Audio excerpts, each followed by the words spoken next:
Now, as the Rio Olympics winds down, many observers have noticed a shift in the way the Games have been received in China. While the public previously seemed to place great emphasis on the country's ranking in the medal table, that has all gone by the wayside. Instead, fans are paying a lot more attention to the individual stories of athletes themselves. Han Peng reports. I've exhausted the primordial power. This is my best performance ever, and I have no further expectation for finals. This outspoken swimmer Fu Yuanhui became a social media hit in China with a 1-minute interview on the second day of the Rio Olympics. For her, winning gold for her country doesn't seem so important. My goal at the Rio Olympic is not to win medals, but to improve my own performance, because I believe improving myself is the most important thing.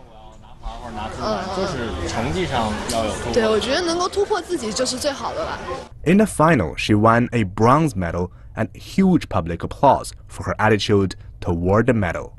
Well, I think people should not treat getting the gold medal as the first thing they focus on when they watch the Olympics.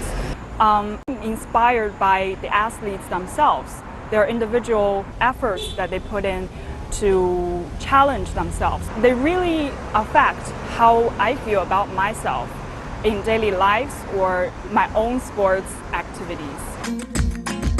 The emphasis on an athlete's individuality would have been quite controversial, if not unacceptable in China just a few years ago. At previous Olympics, Chinese media outlets would put medal tables on their front pages, and public believed that a higher ranking meant stronger national power. But some analysts say the reason behind the decline in people's gold mania is not just the result of stronger confidence in their nation.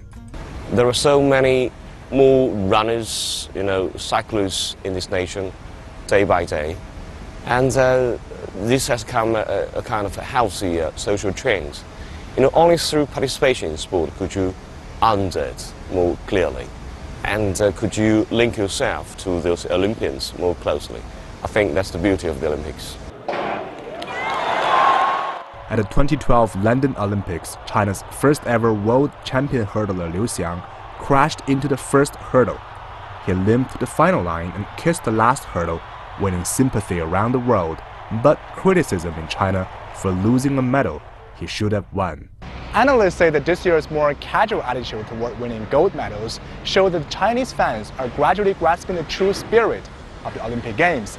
But many in China still see winning gold as the most important task for the Olympic athletes, because they say the athletes have been trained with huge amounts of taxpayer money. China still maintains a whole nation sports system which cost over 40 billion yuan or $6 billion last year. Most funding comes from the government, which covers the spending of athletes' training, competition, and food and accommodation. Nothing in China can be delivered without the government. If you say it, namely, give sport back to the public, is the public mature enough to accept all these sport activities, especially some disciplines which are not so popular? If we were lagging behind, like say, we rank 10th or 20th in the medal tally, can the public accept that? I don't think so. Now, a rising individual emphasis under a state-funded system, Chinese athletes and the public are growing together to live up to the Olympic spirit. Han Peng, CCTV, Beijing.